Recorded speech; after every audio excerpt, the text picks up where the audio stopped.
Saudaraku seiman, Allah subhanahu wa ta'ala berfirman, dan ini pasti tidak akan luput dari lisan setiap da'i pada saat menyebutkan tentang keutamaan Ramadan. Surah Al-Baqarah, surah nomor 2 ayat 185. A'udzu billahi minasyaitonir rajim. Bismillahirrahmanirrahim. Ya ayyuhalladzina amanu.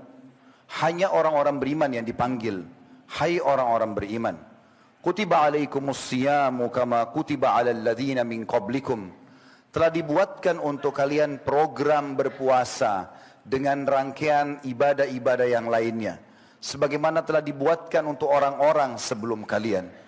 Yang kita perlu garis bawahi akhir ayat yang merupakan target utama, la'allakum tattaqun, agar kalian mencapai tingkat ketakwaan. Allah subhanahu wa ta'ala menyebutkan tidak kurang dari 226 ayat masalah takwa dalam Al-Quran. Semuanya menyebutkan keutamaan. Dan kata ulama, tidak ada satupun perintah Allah subhanahu wa ta'ala yang mengalahkan jumlah banyaknya perintah seperti takwa ini. Allah menggabungkan misalnya dalam surah At-Talaq, manfaat yang didapatkan kalau kita bertakwa yang merupakan target utama dalam sisi spiritual atau keimanan dari Ramadan. Dalam surah At-Talaq, surah nomor 65, ayat 2, ayat 3, ayat 4, dan ayat 5. Berurutan Allah subhanahu wa ta'ala menyebutkan. Di ayat 2-nya At-Talaq, akhir ayat, A'udzu billahi minasyaitonir rajim, wa may yattaqillaha yaj'al lahu makhraja. Siapa yang bertakwa kepada Allah dan Ramadan target utamanya agar mencapai tingkat ketakwaan ini, maka Allah akan berikan untuknya jalan keluar dari semua permasalahannya, kecil ataupun besar, sulit ataupun ringan, baik dalam keadaan dia sehat ataupun dia sakit, dalam keadaan dia kaya ataupun dia miskin. Masalah apapun dia hadapi akan Allah berikan jalan keluar. Di ayat 3-nya, wa yarzuqhu min haitsu la yahtasib, dan pasti Allah akan berikan rezeki dari tempat yang tidak disangka-sangka. Di ayat 4-nya, di akhir ayat Allah mengatakan, wa may yattaqillaha yaj'al min amrihi yusra. Siapa yang bertakwa kepada Allah, Allah akan jadikan seluruh urusan dia mudah. Urusan dunia ataupun urusan akhirat. Sebagian ulama mengatakan ada korelasi antara ayat 2 tadi, makhraja, mendapatkan jalan keluar, dengan ayat 4 yang berbunyi yusra. Kalau yang ayat 2-nya mengatakan jalan keluar, tapi belum dijelaskan di ayat itu, mudah atau sulit.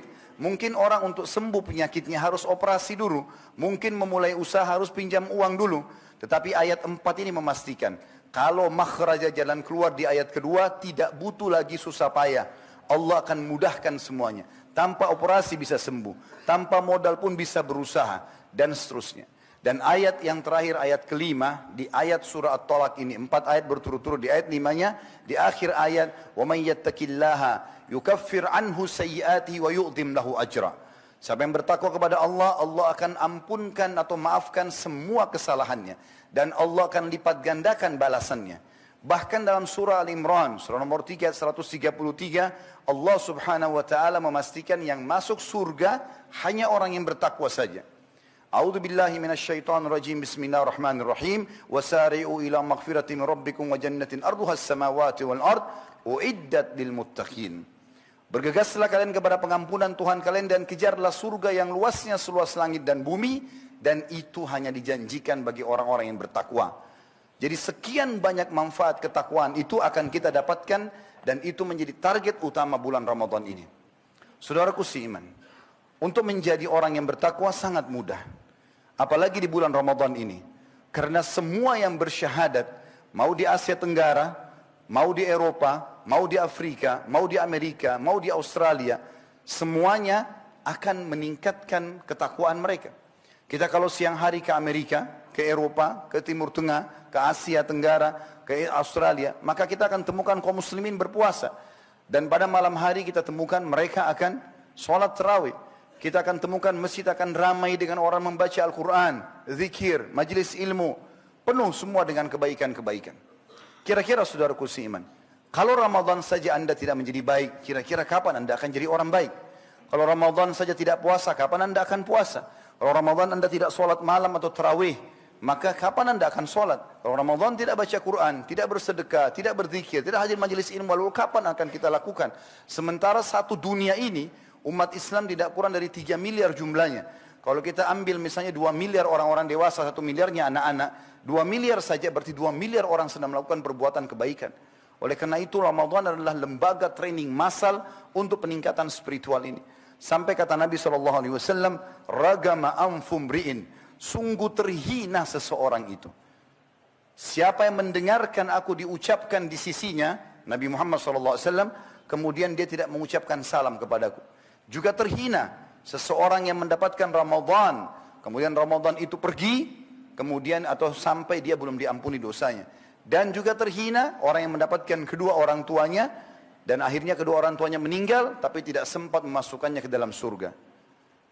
Kalau orang di bulan Ramadan ini teman-teman sekalian mengikuti program yang sederhana saja, puasanya, dan puasa adalah ibadah yang paling besar pahalanya. Salat tarawih kayak tadi, dan tarawih adalah maknanya santai. Sebenarnya tarawih, qiyamul lail, qiyamul Ramadan, ya, namanya tahajud sama saja. Cuma bedanya di Ramadan diistilahkan dengan tarawih karena dalam syariat Allah diperintahkan atau dimudahkan kita setelah ba'da isya sudah bisa sholat malam. Kalau hari-hari lain mungkin kita dianjurkan tidur dulu baru sholat di akhir malam. Maka dikatakan santai. Dan keduanya puasa dan sholat ini kalau dikerjakan dengan syaratnya, man shoma Ramadan, kalau tentang sholat man qama Ramadan. Dua-duanya hadis Bukhari Muslim, imanan wahtisaba, ghufira lahu ma taqaddama min dzambi. Akan dibersihkan semua dosa-dosanya yang telah lalu. Asal dia berpuasa dan sholat tarawih karena dua syarat. Karena keimanan, betul-betul karena perintah Allah, bukan karena ajakan teman, bukan tidak enak sama atasan, sama pasangan, sama lingkungan. Ada orang, gak ada orang tetap saya puasa. Ada orang, gak ada orang tetap saya sholat malam atau sholat tarawihnya. Maka dan mengharapkan pahalanya, maka akan dibersihkan dosa-dosanya yang telah lalu. Saudaraku seiman rahimani rahimakumullah. Kalau keimanan itu sudah tertanam dalam hati dan iman ini dalam manhaj ahli sunnah wal jamaah, dia bertambah dengan ketaatan, berkurang dengan kemaksiatan. Kalau iman itu terus bertambah dan dipupuk, terutama di bulan Ramadan ini, karena memang semua orang menuju kepada kebaikan dan banyak keutamaan-keutamaan, terutama musuh utama kita, syaitan lagi dibelenggu. Kata Nabi SAW, telah datang kepada kalian bulan Ramadan, bulan yang penuh dengan berkah. Kalau makan cukup, kalau minum cukup, waktu terasa panjang, kalau ibadah terasa nyaman. Bulan di mana dibuka semua pintu surga. Pendaftaran, iklan resmi dari 1 Ramadan sampai akhir Ramadan terbuka pendaftaran. Jangan sampai menjadi orang yang seperti melihat spanduk di depan sebuah kantor, diterima lamaran kerja, atau melihat spanduk di depan sebuah kampus diterima pendaftaran mahasiswa dan mahasiswi baru, tapi dia hanya mengucapkan saya ingin kerja di sini atau saya ingin sekolah atau kuliah di sini, tapi tidak pernah mendaftar. Dibuka pendaftaran, surga dibuka teman-teman sekalian, tempat abadi di mana kalau orang masuk ke dalamnya kata Nabi SAW tidak akan pernah habis masa mudanya, tidak akan rusak atau usang bajunya, dan juga tidak akan pernah dia merasakan rasa sakit lagi. Abadi selamanya, dibuka pendaftaran dan ditutup semua pintu neraka. Makna ditutup adalah sejalan dengan hadis lain, sesungguhnya di bulan Ramadan di setiap malam Allah memiliki hamba-hamba yang dibebaskan dari api neraka. Namanya dihapus selamanya hanya dengan memohon kepada Allah Subhanahu wa taala. Dan di bulan Ramadan semua syaitan-syaitan dibelenggu. Tangannya dua-duanya diikat di lehernya dan juga kedua kakinya dibelenggu. Kalau kita berlomba lari dengan musuh kita atau rival kita, sementara musuh kita dibelenggu, diikat, kita biar jalan santai pasti menang. Selama ini selain Ramadan kita leluasa digoda oleh syaitan, tapi ini dia dibelenggu. Jadi nanti setelah Idul Fitri teman-teman sekalian, jarak antara kita sama syaitan 1 bulan. Kalau kita jalan kaki dari Indonesia mungkin sampai di Eropa 1 bulan kalau non-stop.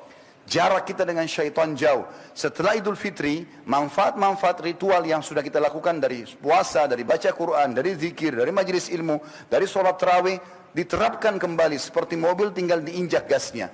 Dan jangan menjadi seperti orang-orang yang bodoh. Mereka setelah tiba Idul Fitri justru mereka mengatakan Alhamdulillah karena sudah tidak lagi puasa, tidak lagi sholat malam, tidak lagi mengerjakan ibadah-ibadah, bahkan boleh kembali kepada kemaksiatan. Dan lebih parah mereka menunggu syaitan yang akhirnya syaitan itu mendekat dari dia dan kembali menggodanya lagi.